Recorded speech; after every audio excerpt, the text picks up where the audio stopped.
va a haber un mural bíblico que llega a México. Platícanos un poco de este mural.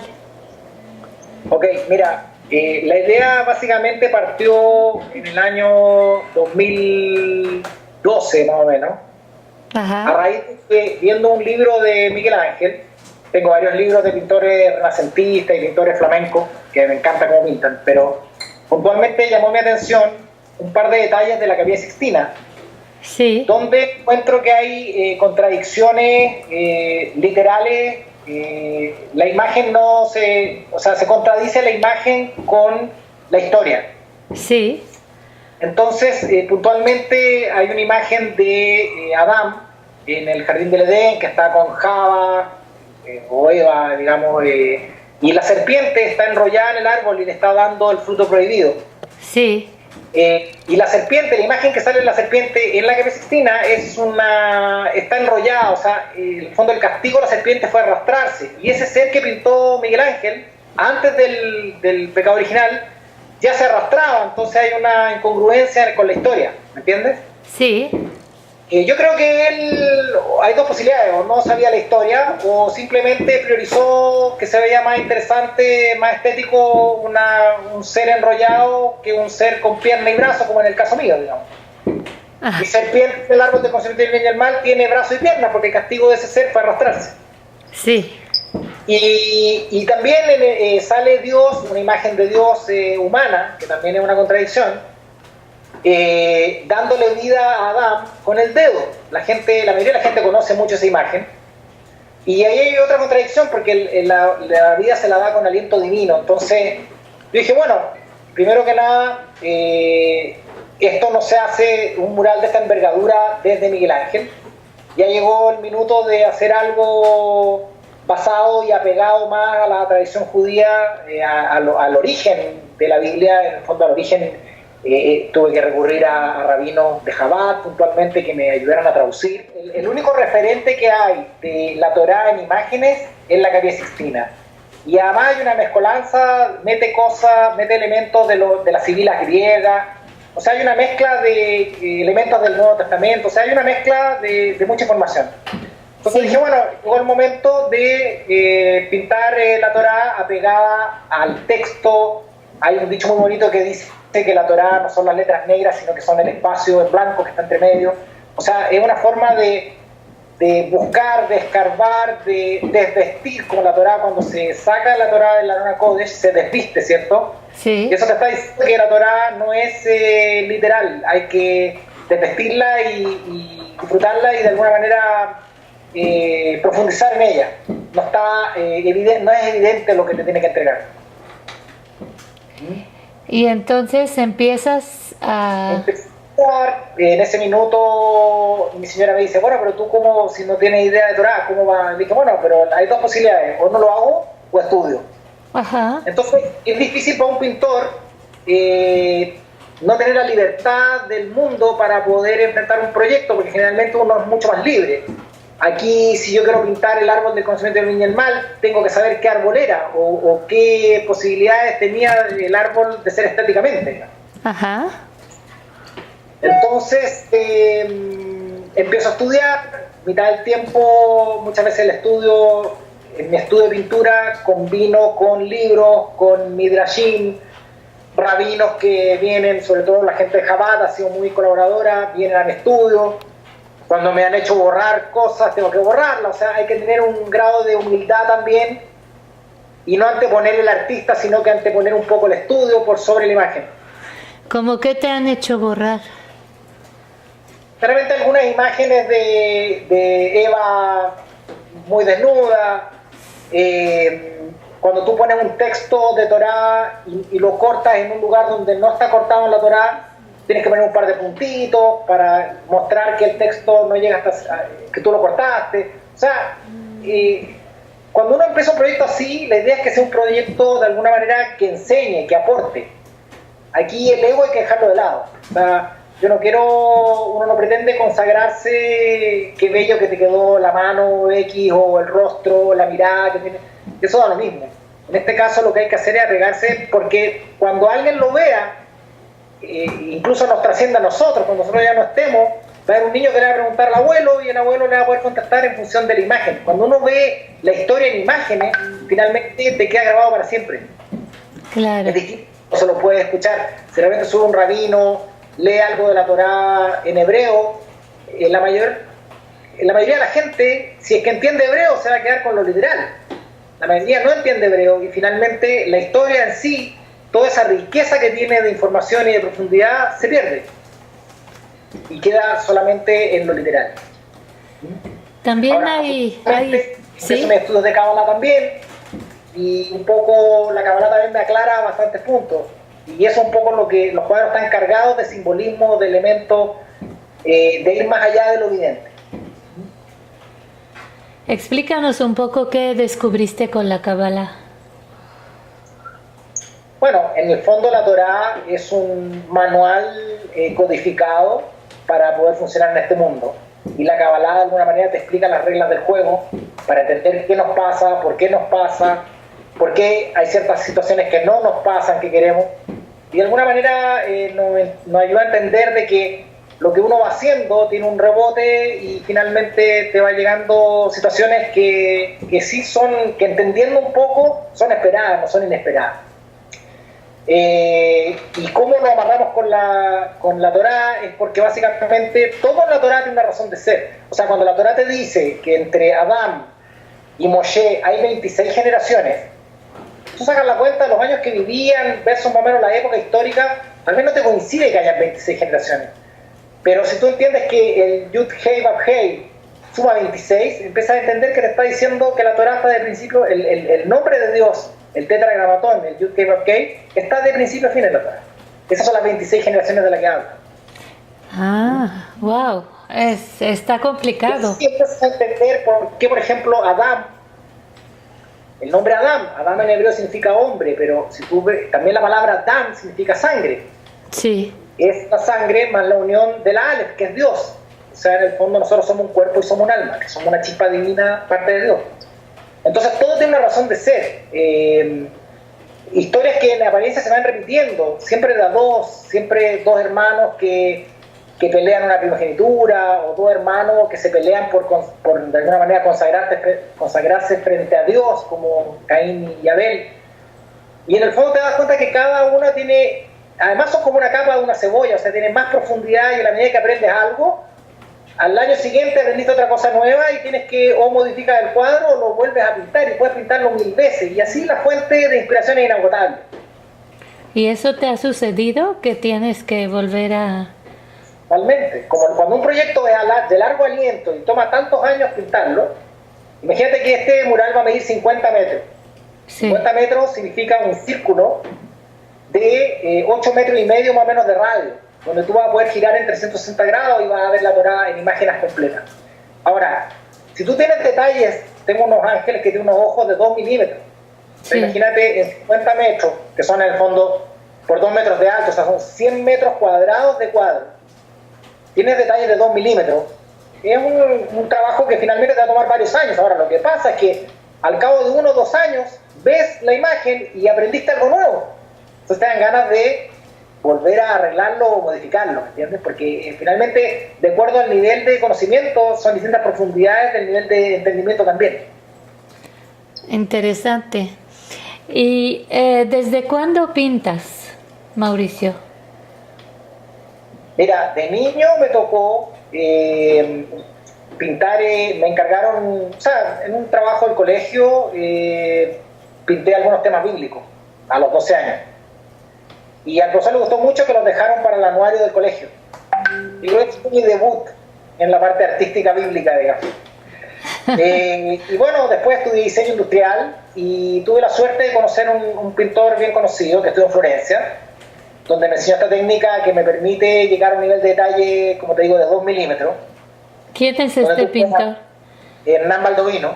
Ajá. Es un pintor muy conocido acá, que estudió, como te digo, en Florencia. Y cuando tú puedes lograr hacer que el brillo de un ojo de 2 milímetros tenga un reflejo, eso quiere decir que puede hacer cualquier cosa. Bueno, llevado a... en el fondo de eso lo que hace simplemente es que tú eres un instrumento.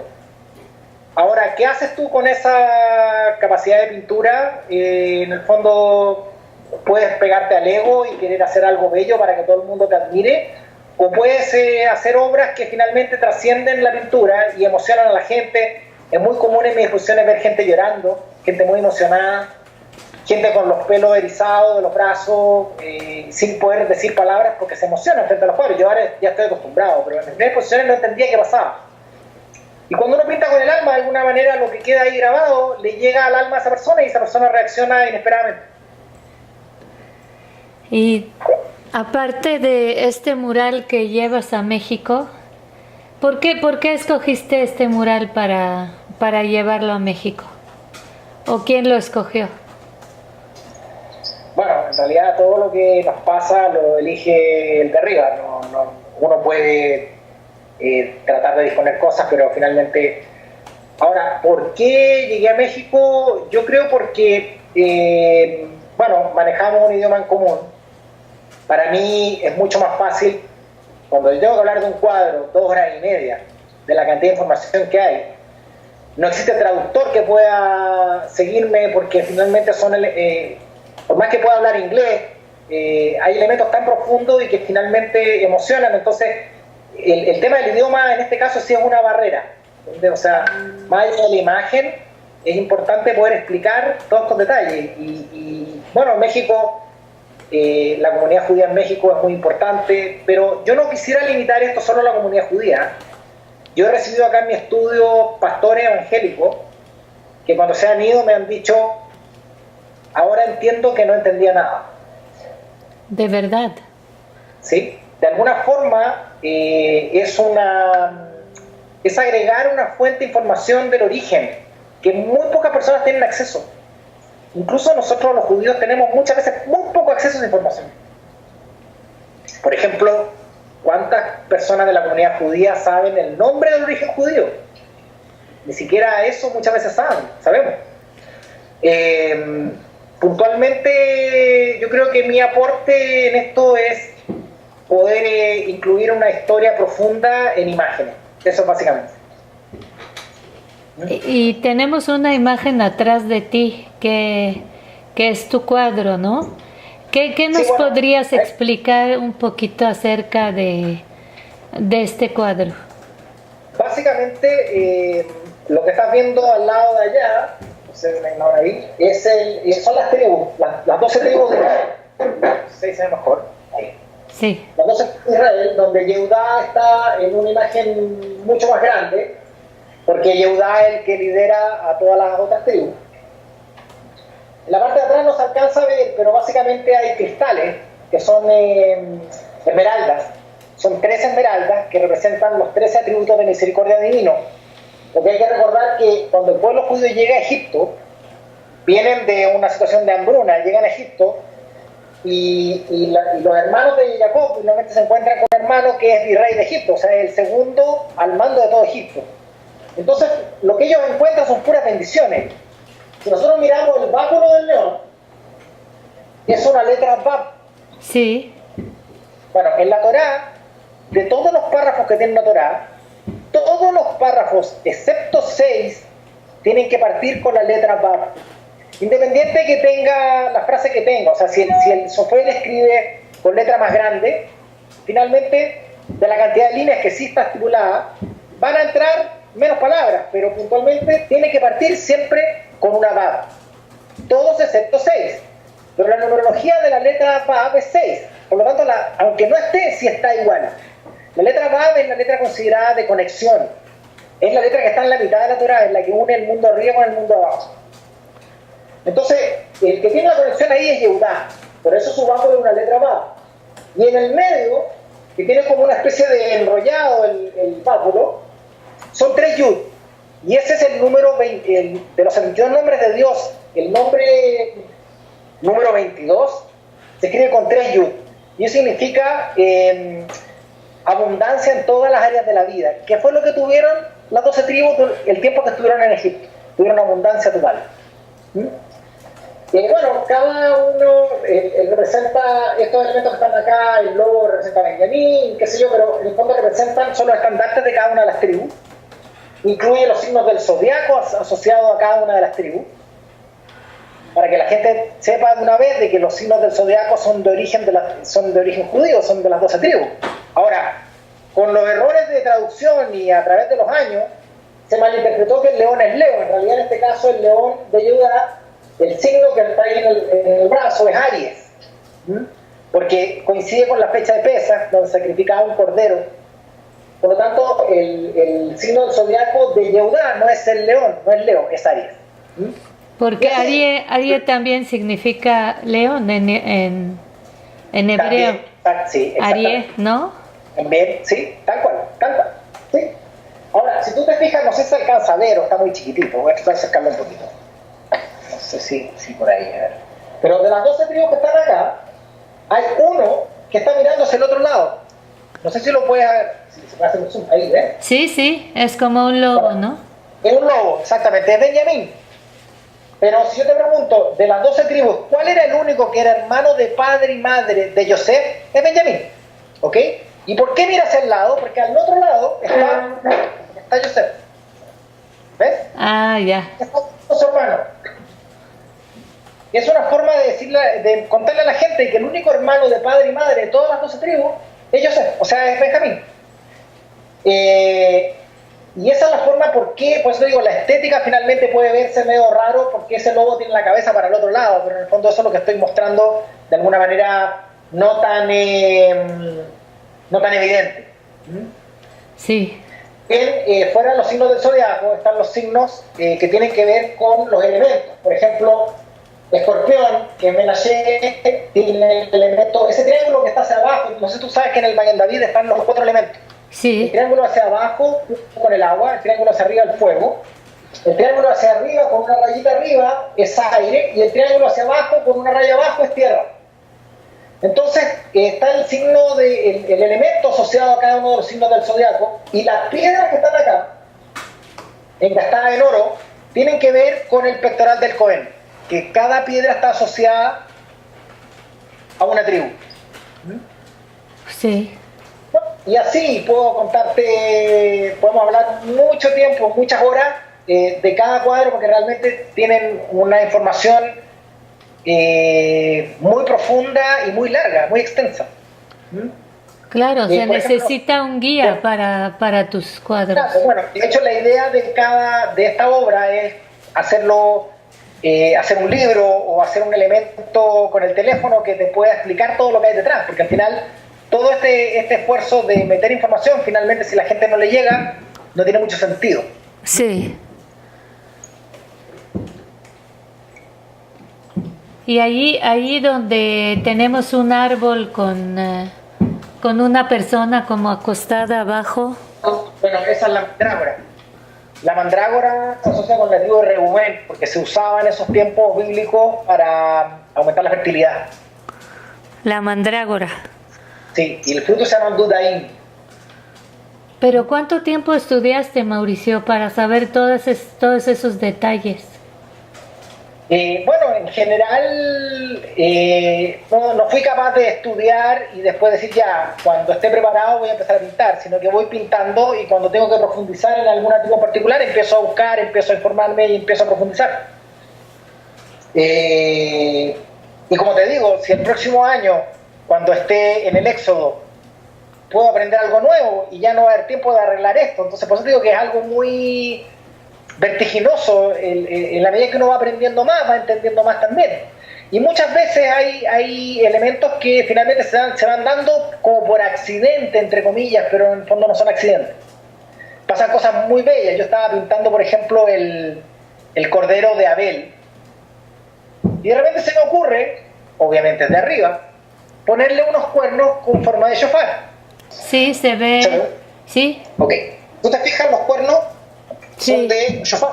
Sí. Bueno, le pregunto al rabino si era posible hacerlo, porque dije, no vaya a ser que estoy transgrediendo algo muy sagrado. Sí. Y dice, pero si solo leíste en un midrash. Y dije, no lo he leído. Entonces me dice, bueno, pero si está escrito que cuando el Mashiach llegue, va a tocar el shofar de los cuernos del cordero de Abel. Wow.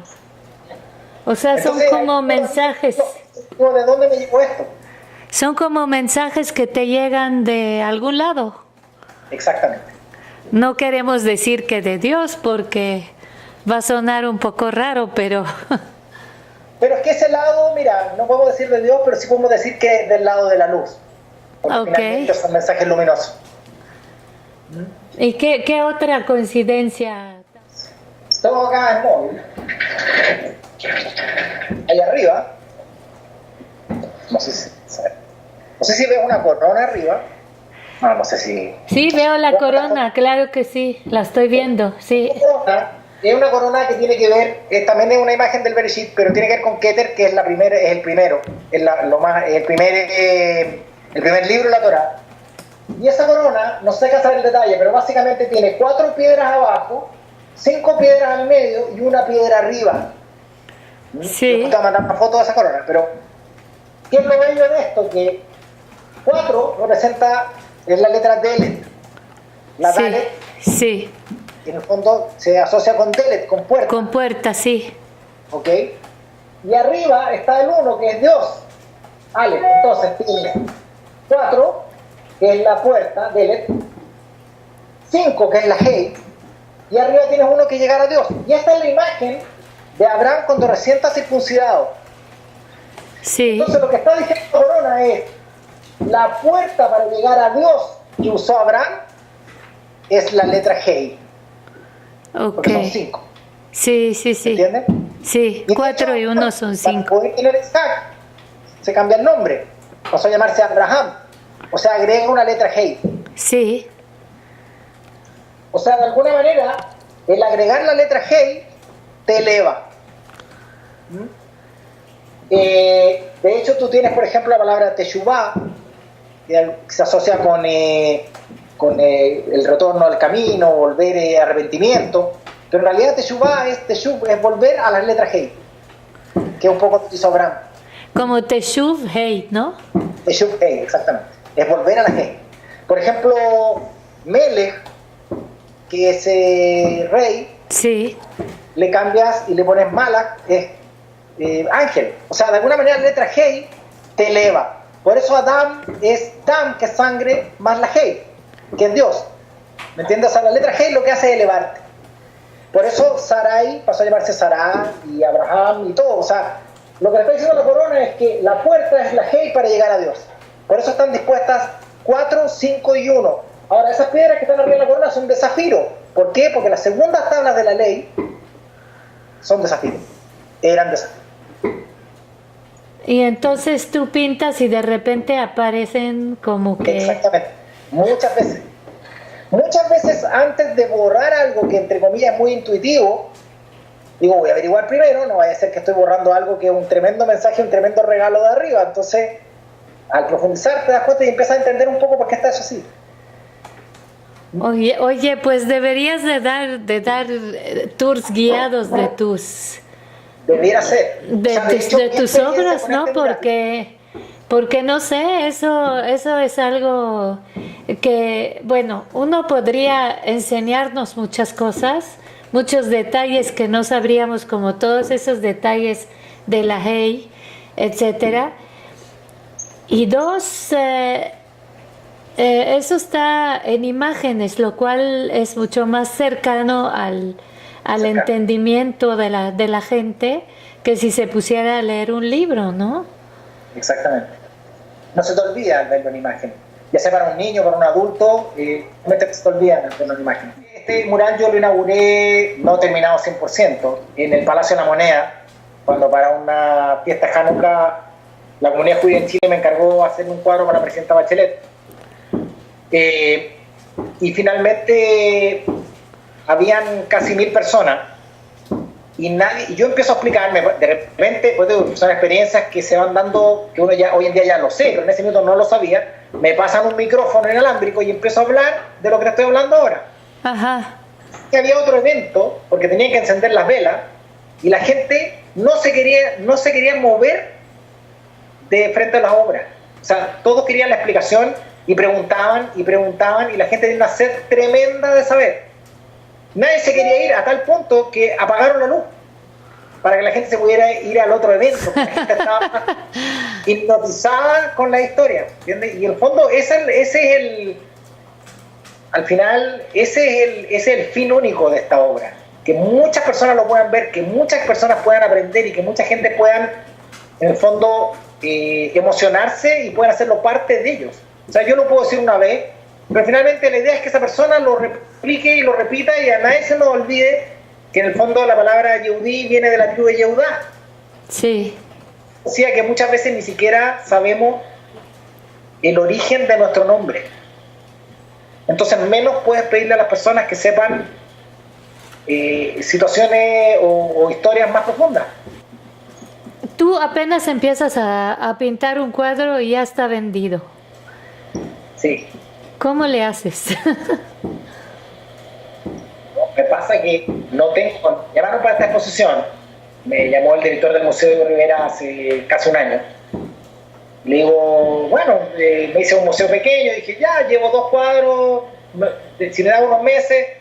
Entonces me dice, no, si tengo muchos metros lineales. O sea, lo que pasa es que muchos pintores hacen una exposición y les quedan, no sé, muestran 20 cuadros, les quedan 19 cuadros, 18 cuadros, y van juntando un stock de obras para cuando lo llaman de algún museo importante, tienen a qué recurrir. En el caso mío, mis obras finalmente se entregan, me las encargan cuando están en proceso. O sea, ya la historia en sí es más que la imagen, o sea, la gente engancha con la historia. Sí. La gente se siente identificada porque es la bendición del padre y se sienten reflejados con su padre. O sea, en el caso de la bendición de Isaac a Jacob, mucha gente quiere tener la bendición y por lo tanto más allá, ya conocen mi estilo, ya conocen mi forma, más allá de lo que vaya a salir, la idea central es lo que los atrae. Eso al final se traduce en que, bueno, gracias a Dios nunca me ha pasado que a alguien no le haya gustado un cuadro que me ha encargado, pero porque finalmente la historia es lo que manda. Al final, cuando alguien decide llevarse un cuadro a su casa es porque lo emociona la historia. A mí tampoco me interesa hacer un cuadro que estéticamente sea muy bonito porque combina con el sillón y finalmente el sofá lo cambian y ¿qué pasa con el cuadro? O sea, pero cuando tú tienes una historia donde ve a tus padres, ve a tus hijos, ve a tus nietos, qué sé yo, ese cuadro va a quedar en la casa. O sea, va a ser heredado a los hijos y los hijos se lo van a heredar a su hijo porque se lo heredó su padre y es... Me explicaba una psicóloga muy importante acá en Chile, me decía, tus cuadros emocionan porque hay un sentido en cada elemento que tienen. Y hoy en día vivimos en una sociedad donde carecemos, todo lo que hacemos en general, lo que hace la gente en general, carece de sentido. Entonces cuando se enfrentan a una obra que emocionalmente la conocen, porque de alguna manera la Biblia lo conoce todo el mundo, o sea, yo te hablo del Arca de Noah y te es familiar, no es algo, no es una historia de un surrealismo mío, sino que es una historia muy conocida. De alguna manera te llega y quieres hacer lo tuyo y encuentras que tiene sentido y de alguna manera como por reflejo empiezas a entender que sí se le puede dar sentido a la vida. Y eso hace que las personas quieran tener el cuadro en su casa. Pero parte de la relación con el judaísmo, ¿no? La relación, es una relación muy profunda porque tiene que ver con la religión de uno, con las tradiciones de uno, etcétera. Exactamente. Oye, ¿y por qué pasaste al un solo color? Lo que pasa es que esta es una técnica que requiere, todo lo que tú te mostré en monocromático, tiene una base de óleo, pero básicamente es dibujo con lápiz mina. Nosotros decimos lápiz mina, no sé, le dicen grafito ustedes, lápiz carboncillo. Sí. Es todo un dibujo a mina. Lo que pasa es que esta técnica requiere, para llegar a ese nivel de detalle, tú tienes que dibujar con mucha precisión y después, por eso se llama óleo a la veladura, porque son velos de óleo. O sea, el grafito tú lo sellas y va dando barnices de color. Eso hace que en algún minuto se produce una metamorfosis y lo que era un dibujo ya es una pintura, pero puntualmente conserva el nivel de milimétrico de detalle. Y eso es lo que hace que tú un cuadro de lejos se ve muy bien, pero te acercas a ese cordero que te mostré recién y vas a ver los rulitos de la piel. O sea, de alguna manera, el cuadro es un mundo de lejos y es un mundo de cerca también, otro mundo. Y además cada obra tiene su mundo en cada rincón, o sea, tienes para rato de observar un cuadro. Esa es la riqueza que tiene. Ahora hablemos de tu exposición en el CDI y de tu idea de que Génesis lo adoptaran las 6 comunidades y que cada uno tuviera una parte de este cuadro. A ver, platícanos un poco de tu idea. Ok, mira, la idea general obviamente es un mural que va a tener 40 partes. 40 sí. Porque el 40 es un número cabalístico. Sí. 40 años en el desierto, 40 días y 40 noches recibiendo la Torá, el diluvio, 40 días y 40 noches. Bueno, en fin. Lo que yo voy a llevar a México van a ser 8 partes el Bereshit. Sí. Ahora, la Torá también, cada cuadro en sí mismo es parte de un todo, y el todo también hace que sea uno. O sea, de alguna manera, el refrán de esta posición es 8 para 1 y 1 para 8, porque de alguna manera uno es Dios, los 8 cuadros están en función de Dios, y Dios también hace que estos cuadros lleguen a las personas. O sea, de alguna manera, imagínate lo siguiente, distintas comunidades, cada una tiene una parte, sin embargo, dentro del judaísmo hay distintas líneas o distintas formas de pensar, digamos, que muchas veces chocan, muchas veces no encuentran congruencia en la forma de ser judío entre uno y otro. Pero si tienen un elemento en común, que en el fondo es la Torá, que en el fondo es Dios, frente a eso, tienen que juntarse. O sea, si cada comunidad tuviera una parte de este mural, y una vez al año, no sé cómo lo podrían organizar, pero una vez al año, cada uno juntara su parte y arman este mural nuevamente, porque además hay elementos que pasan de un cuadro hacia el lado y del otro lado hacia el cuadro. O sea, para poder entender la obra hay que tener las 8 partes. Si usted saca un cuadro en medio, la historia se corta. Por eso que el proyecto en general, en la totalidad, es un círculo, porque al final es un ciclo, se junta el principio con el fin. Sí. Entonces es importante que esté la pieza al lado. Entonces, de alguna manera, el concepto bello acá es que nos vamos a unir en función de la Torá y gracias a la Torá. Lo que se está mostrando acá no transgrede a nadie, trata de ser lo más inofensivo en términos de emociones posible, pero sí, por otro lado, les llega todo. Entonces nadie puede decir, no, pero es que este personaje aquí, no, o sea, trata de ser lo más parejo posible, pero sí, finalmente sería una primera vez que podemos dejar un poco de lado la palabra exacta es de repente nuestro encasillamiento, y entender que el del lado puede pensar un poco distinto, pero finalmente es lo mismo que yo. Ay, pues es una idea preciosa y ojalá que la adopten nuestras comunidades de México. Bueno, yo creo que para que funcione tienen que verla, tienen que entender un poco qué hay en cada uno, y seguramente me imagino que la obra que se llama Betel, que muestra el sueño de Jacob con los ángeles que suben y bajan, lo más probable es que ajuste más a la comunidad de Betel. Y claro, seguramente cada parte va a coincidir más con la línea de cada una de las comunidades. Mauricio, te vamos a ver en México. ¿Vas a venir a la Ciudad de México a la exposición del CDI? Sí. Pues, eso es el 9 de septiembre. ¿Qué día? Es domingo. Domingo, sí. 9 de septiembre. 9 de septiembre. Sí. Y primero vas a estar en Guanajuato. En el Museo de Casa de Rivera, sí. Pues vamos a invitar a todos nuestros lectores que estén en estas 2 exposiciones, y especialmente es la del Centro Deportivo Israelita, y va a ser un gran honor conocerte, Mauricio. No, muchas gracias, May. La verdad que desde el principio ha sido un tremendo apoyo para ayudarme a darme a conocer en México. Y hay que recordar que lo bonito es que, bueno, el día de la inauguración voy a estar, obviamente, poder conversar con la gente, poder explicar todo lo que hay detrás. Al final es una oportunidad que se da tanto para la gente que va como para mí, única. Entonces, mientras más gente llega, mientras más tendencias de judaísmo hayan, más riqueza hay, más podemos compartir y más podemos regocijarnos al lado de la Torá. Pues bienvenido a México, Mauricio, con tu obra, y estamos muy pendientes de esta maravillosa exposición que viene. Muchas gracias. Muchas gracias a ti. Un abrazo.